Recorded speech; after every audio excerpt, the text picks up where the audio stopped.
Starting today and running through Labor Day weekend, police agencies across the state are cracking down on impaired driving. Police departments are getting overtime grants to put more officers on the streets.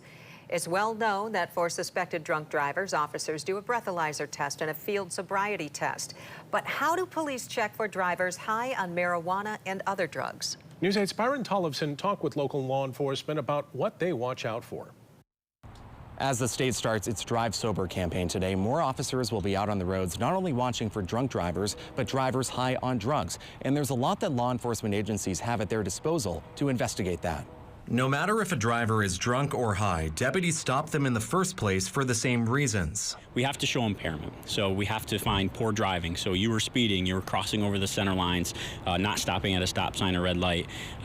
We make the traffic stop based upon that. During the stop, if deputies smell intoxicants or marijuana, that leads to more questions. They do the same roadside sobriety test for alcohol and drugs. So we look at divided attention tests very often. So when you're intoxicated, when you're impaired, it's hard to do more than one thing. So that's why people are counting, and then they're asked to focus on something else at the same time. The Kent County Sheriff's Office has staff trained in A-Ride. It's a 16-hour class that teaches them other clues to check for beyond the normal roadside test. Looking at breathing, blood pressure, asking certain questions, looking at the behavior of the eyes. So we do have specialists that work on our team to come in and help to bring these cases to fruition as well. Sergeant Eric Brenner says a blood test is done to check for drugs. They've recently seen drivers high on harder drugs. Just recently, we had someone who was impaired and was arrested.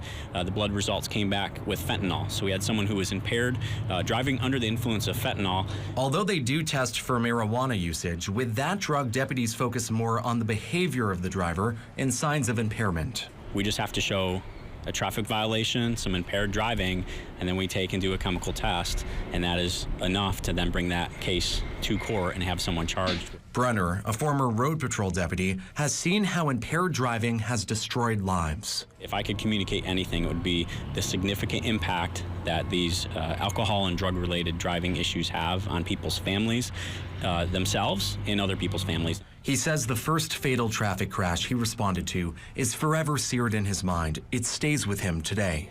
A fifth offense drunk driver crossed the center line on Lincoln Lake near 16 Mile, struck head on a smaller vehicle, and a 14-year-old girl was instantly killed in the passenger seat, and her dad was severely injured. So that dad lost his daughter that day due to someone else's choice.